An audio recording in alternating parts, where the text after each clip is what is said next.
श्री बसंत खंडेलवाल, मंच पर उपस्थित भारतीय जनता पार्टी महायुति गठबंधन से जुड़े हुए हमारे सभी पदाधिकारीगण और उपस्थित मूर्तिजापुर से जुड़े हुए सभी मेरे बहनों और भाइयों, 12 ज्योतिर्लिंगों में त्र्यंबकेश्वर, भीमाशंकर और कृष्णेश्वर जैसे 3 ज्योतिर्लिंग जिस पावन धरा पर अवस्थित हो, जिस पावन धरा को तुलजा भवानी के रूप में माता पार्वती की कृपा बरसती हो, पंढरपुर के विठ्ठल स्वामी के रूप में भगवान श्री कृष्ण जहां शोभायमान हो, कोल्हापुर में माता महालक्ष्मी का वास जिस पावन धरा पर हो और सिंगापुर में न्याय के देवता शनिदेव साक्षात मौजूद हो, उस पावन धरा पर विधर्मी कहां ठहरने वाले हैं। महाराष्ट्र की इस ऐसी पावन धरा को कोटि कोटि नमन करता हूं। बहनों और भाइयों, इसीलिए तो हिंदवी स्वराज के संस्थापक छत्रपति शिवाजी महाराज ने हिंदू अस्मिता का परचम लहराने का कार्य किया। वो आज भी अटक से कटक तक, कश्मीर से कन्याकुमारी तक पूरे भारतवासियों के जज्बे को हमेशा गौरव के साथ ऊपर उठाता है। जिस धरा ने बाबा साहब भीमराव अंबेडकर स्वराज मेरा जन्मसिद्ध अधिकार है, इस उद्घोष को करने वाले बाल गंगाधर तिलक और वीर सावरकर जैसे महापुरुषों को जन्म दिया हो, उस पावन धरा को भी मैं कोटि कोटि नमन करता हूं। बहनों और भाइयों, महाराष्ट्र के अंदर विधानसभा का वर्तमान का चुनाव 2 महागठबंधनों के बीच में चल रहा है। एक और प्रधानमंत्री मोदी जी के नेतृत्व में एनडीए के सहयोगी भारतीय जनता पार्टी के नेतृत्व में महायुति गठबंधन के रूप में है, जो राष्ट्र की सुरक्षा के लिए, राष्ट्र की संप्रभुता के लिए, विकास के लिए, विरासत के लिए, गरीब कल्याणकारी योजनाओं के लिए कार्य कर रही है, एक भारत श्रेष्ठ भारत के लिए कार्य कर रही है, तो दूसरी तरफ राष्ट्रीय सुरक्षा के साथ खिलवाड़ करने वाले, राष्ट्र की संप्रभुता को दांव पे लगाने वाले, भ्रष्टाचार को बढ़ाने वाले, अराजकता और विधर्मियों को गले लगाने वाले, अपने राजनीतिक स्वार्थों के लिए आतंकवाद और नक्सलवाद को बढ़ाने वाली महाअघाड़ी गठबंधन, जिसको मैं महाअनाड़ी गठबंधन कहता हूं, यह भी आपके सामने है।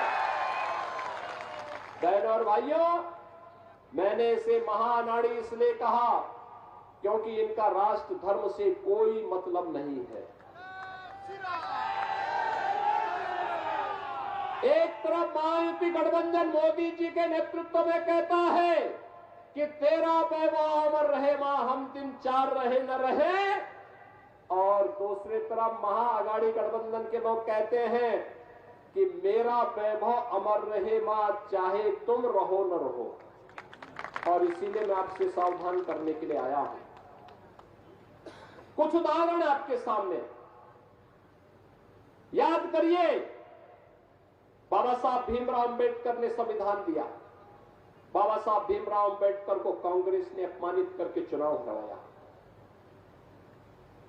बाबा साहब भीमराव अंबेडकर ने भारत का संविधान बनाया, लेकिन उनके न चाहने के बावजूद कांग्रेस ने धारा 370 संविधान के अंदर डाला। धारा 370 भारत के अंदर आतंकवाद की जड़ बनी। मोदी जी आए, उन्होंने आतंकवाद की इस जड़ धारा 370 को सदैव के लिए समाप्त कर दिया। धारा 370 समाप्त। कांग्रेस सत्ता में थी। 1947 से देश के अंदर सबसे अधिक समय तक कांग्रेस ने शासन किया, लेकिन बहनों और भाइयों, अयोध्या में राम मंदिर का निर्माण हो, आतंकवाद का खात्मा हो, गौ हत्या बंद हो, हिंदू मानविंदुओं की पुनर्स्थापना हो, बाबा साहब भीमराव अंबेडकर को सम्मान प्राप्त हो, बिरसा मुंडा को सम्मान प्राप्त हो, यह कार्य कांग्रेस ने कभी नहीं किया। प्रधानमंत्री मोदी जी के नेतृत्व में आज आप देख रहे होंगे बाबा साहब भीमराव अंबेडकर से जुड़े हुए पंच तीर्थ आज तीर्थ बनकर के पूरे देश और पूरी दुनिया को अपनी ओर आकर्षित कर रहे हैं। भगवान बिरसा मुंडा की जयंती 15 नवंबर को जनजातीय दिवस के रूप में मनाई जा रही है। तीर्थों के विकास के लिए जो कार्य वर्तमान में हो रहे हैं, काशी में काशी विश्वनाथ धाम, महाकाल में महालोक, केदारनाथ में केदारनाथ धाम का निर्माण, और अयोध्या में तो कहना ही क्या है। 500 वर्षों के बाद रामलला फिर से विराजमान हुए हैं। 500 वर्षों के बाद पहली बार रामलला ने अपनी जन्मभूमि पर होली भी खेली और दीपावली भी खेली। कौन ऐसा भारतीय होगा जिसका सीना चौड़ा न हुआ हो जब रामलला होली खेल रहे थे, जब रामलला दीपावली के उत्सव के साथ शामिल हो रहे थे। ये राष्ट्रीय स्वाभिमान यही है, हर काम देश के नाम। आज पाकिस्तान भी भारत की सीमा के अंदर घुसपैठ करने का दुस्साहस नहीं कर पाता। याद करिए, कांग्रेस की सरकार थी, ये महाअघाड़ी गठबंधन जब केंद्र की सत्ता में था,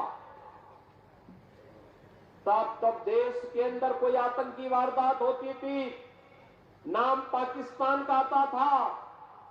हम संसद में थे, बोलते थे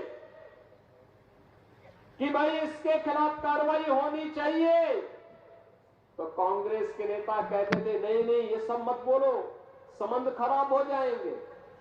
अरे हमारे देश की जनता मर रही है, विस्फोट हो रहे हैं, आतंकवाद तेजी के साथ देश के अंदर फैल रहा है, नक्सलवाद तेजी के साथ फैल रहा है, और तुम्हें संबंध सुधारने की चिंता है। और आज पाकिस्तान की हिम्मत नहीं, घुसपैठ बंद, पत्थरबाज बंद। आज पाकिस्तान भी जानता है भारत के घुसपैठ के अंदर घुसपैठ की कीमत क्या चुकानी पड़ेगी।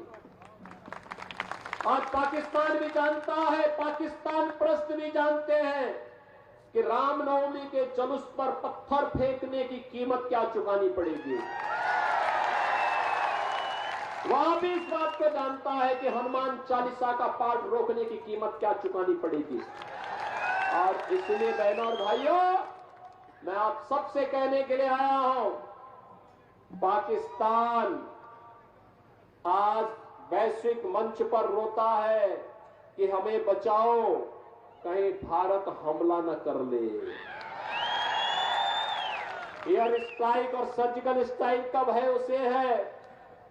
आपने 3 दिन पहले सुना होगा, चीन की सेना पीछे हट रही है और भारत की सेना वहां मार्च कर रही है, फ्लैग मार्च कर रही है, गश्त कर रही है।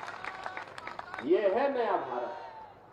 अपने देश की सुरक्षा भी करना जानता है, अपने नागरिकों को सुरक्षा प्रदान भी करना जानता है, अपने विरासत का सम्मान करना भी जानता है। इंफ्रास्ट्रक्चर के highway, railway, metro, IIT, IIM, AIIMS, one district one medical college, हर घर नल की योजना, यह भी बनाना जानता है। और गरीबों को 80 करोड़ गरीबों को फ्री में राशन देना भी जानता है। यह है मोदी जी के नेतृत्व में नया भारत। यह नया भारत इसलिए है क्योंकि 140 करोड़ लोग मोदी जी पर विश्वास करते हैं। और मैं इसीलिए कहता हूं, एक रहोगे तो नेक रहोगे, एक रहोगे तो नेक रहोगे। बटे थे, कटे थे। गुलाम इसलिए हुए थे क्योंकि जाति के नाम पर बटे थे, क्षेत्र के नाम पर बटे थे, भाषा के नाम पर बटे थे, तमाम वादों के आधार पर बटे थे। एक रहेंगे तो नेक रहेंगे, और जब बटे थे तो कटे थे। आज बटना नहीं है, एकजुट होकर के कार्य करना है।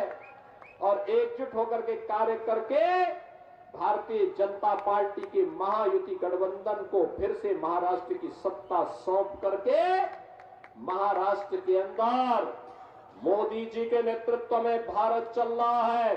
महाराष्ट्र के अंदर एकनाथ शिंदे, देवेंद्र फडणवीस, अजित पवार, इनके नेतृत्व में जो महायुति गठबंधन महाराष्ट्र को फिर से छत्रपति शिवाजी महाराज के सपनों को साकार करने के लिए जिस कार्यक्रम को आगे बढ़ा रही है, इस अभियान के साथ हम सबको जुटना है।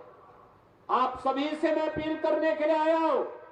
भारतीय जनता पार्टी ने श्री हरीश जी पिपले को मुर्तिजापुर विधानसभा क्षेत्र से अपना फिर से प्रत्याशी बना करके उतारा है।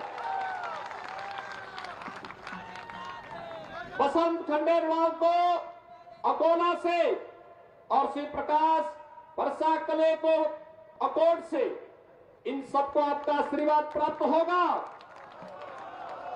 देंगे आशीर्वाद? दोनों हाथ ला करके खड़ा करके मुझे बताओ, दोनों हाथ ला करके हरीश जी पिपले को वोट देंगे?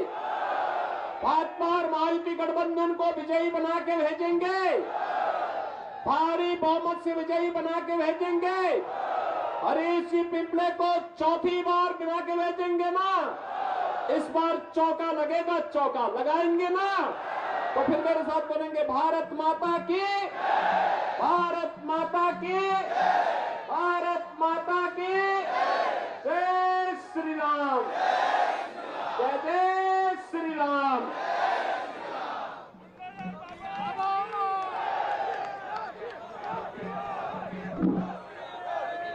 योगी आदित्यनाथ जी को देश भर में उनके प्रभावी आक्रामक भाषणों के लिए जाना जाता है। योगी जी के संबोधन से भाजपा समर्थकों में जोश बढ़ता है और अनडिसाइडेड वोटर्स भाजपा की ओर आकर्षित